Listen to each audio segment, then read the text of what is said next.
So you've probably seen it all over social media, right? Everyone seems to be talking about adult ADHD. But what's really going on here? Is this just another internet trend that's going to fade away? Or are we finally seeing a hidden reality, something that's been ignored for decades, finally starting to come out into the open? You know, to really get it, you have to look past the memes and the hot takes. You have to listen to the real stories. The quiet, constant feeling of just being wrong. The years of self-blame and thinking, it's not supposed to be this hard. That's where the real conversation starts. Let me try to paint a picture for you. Imagine you're just walking through a supermarket. But for you, it's not simple.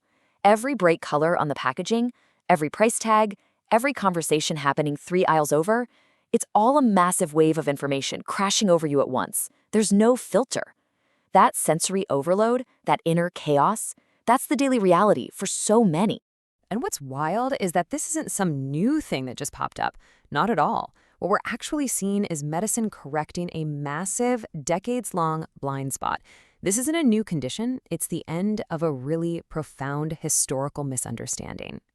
I mean, just look at this timeline. It's staggering. Back in the 70s, the official medical books said ADHD was a disorder of childhood and adolescence. Full stop. Then in the 90s, the common belief was, oh, don't worry, they'll grow out of it when they turn 18. Even into the 2000s, experts who dared to suggest adults could have ADHD were often just dismissed.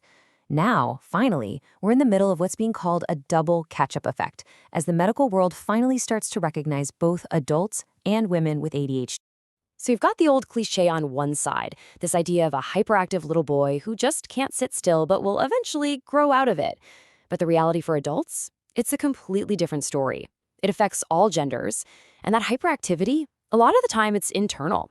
One person described it perfectly. It's like your brain is zapping through 500 TV channels at once, but someone else is holding the remote. And no, you absolutely do not grow out of it. It's a lifelong variation in how your brain is wired. Okay, so what does that actually feel like day to day?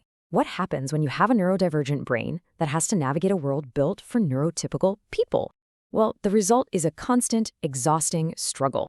For a lot of people, the answer is something called masking. Think about it. It's the incredibly draining full-time job of suppressing your natural instincts just to blend in, to appear normal. It's like you're performing in a play 24/7 that you never even auditioned for. And that act, that survival tactic, it almost always leads to burnout, anxiety, and a feeling like you've lost track of who you even are underneath it all. And this struggle, it comes with real, tangible costs. People call it the ADHD tax. And yeah, a big part of it is financial. Late fees on bills you forgot to pay, booking a flight for the wrong month. We've all been there.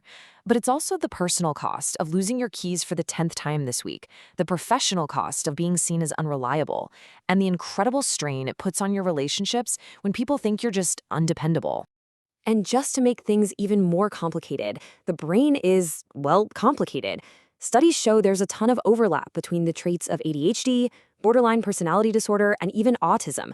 This means misdiagnosis is a huge issue, especially for women, where one condition can completely mask another for years, sometimes even decades.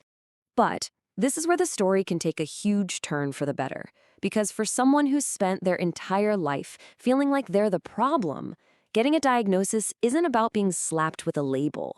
It's about finally being handed a map. It is a moment of pure, unadulterated liberation. This quote just says it all. The moment I held the diagnosis in my hands was a healing moment. I knew it's not my fault. Can you imagine that feeling? It's not an ending. It's the beginning of everything. All that self-blame just washes away and is replaced by self-understanding.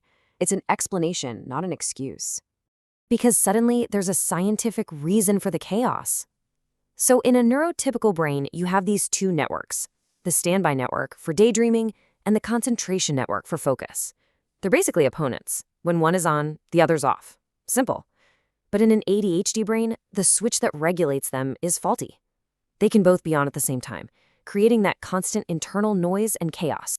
And this is the most important takeaway. We're talking about a real, measurable neurobiological difference in the brain. It is not, and it has never been, a character flaw. It's not about a lack of willpower, and it's certainly not a moral feeling. And understanding that, well, that changes everything. So this new understanding is pushing us to think beyond just a medical label. The whole conversation is shifting away from fixing a disorder and moving towards something much more useful, empowering people with tools for real self-awareness and self-management. It's a huge philosophical shift. The old way was all about pathologizing, stamping behaviors as either good or bad, with the ultimate goal of fixing the person so they could fit into a rigid, one-size-fits-all system. But the new way? It's all about empowerment. It's about seeing your behaviors as just patterns and getting the tools you need to understand them based on your own personal value-free rulebook. One really cool idea that's emerging from this is a concept like the demons versus angels method. It's so simple and so empowering. First, you define your own code. You, and only you, decide which of your behaviors actually help you, your angels, and which ones cause problems, your demons. Then you use a tool, maybe an app, that just acts like a neutral mirror, letting you log these things without any judgment. And finally, an AI can help you see the connections, giving you insights, not giving you orders. See, the mission here is not to slap a diagnosis on you and call it a day. It's to empower you. It's about giving you the tools to understand yourself on your own terms, and ultimately to give you the power back over your own life. And that brings us to the biggest idea of all. This shift from fixing individuals to empowering them, it really suggests we need to think much, much bigger. It's not just our personal tools that need an upgrade, it's our collective ones too. Let's circle back to that operating system metaphor one last time. Your brain isn't a broken computer that needs to be fixed. It's just running a different OS. The problem isn't the operating system. The problem is that society's software, our schools, our workplaces, our social rules, was only ever written to be compatible with one system. This forces us to completely redefine what success even looks like. I mean, in the world of apps and tech, success is measured in user growth, engagement time, revenue.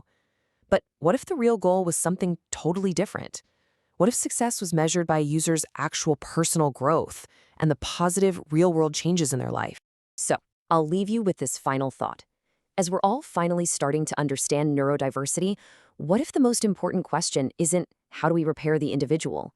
What if the real question we need to be asking is, how do we finally write a long overdue update for society's software so that it finally works for every single kind of mind?